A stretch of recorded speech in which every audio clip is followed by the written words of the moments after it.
In this video, we will learn how to open zip files on Windows 10. So let's start. So here this is my zip file, and here I'm going to open this zip file. So just right click on this zip file and click on the open with WinRAR. So I just click on it, and you can see I just close this. The zip file is open. Just double click on this folder and you can see the all file, those are available in zip files. Just double click on it if you want to open the any file, and you can open the folder also, and you can open the file also. Okay, so if you want to delete anyone, just select it and click on the delete. If you sure want to delete, you can delete it easily. Okay, if you want to extract, just click on the extract, and you can select here the location where you want to extract.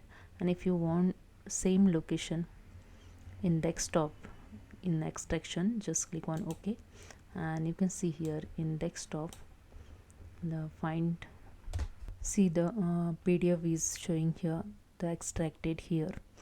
So you can extract here also, and if you want to extract in different location, just click on the extract and select the location where you want to extract.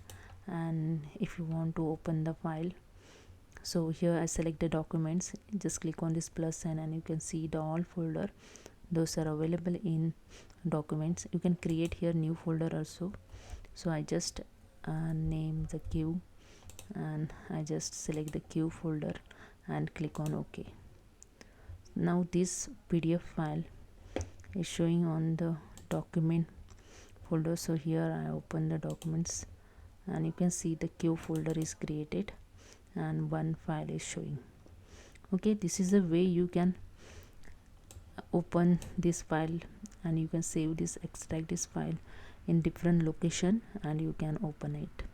Okay, so this is a way you can open the zip files in Windows 10.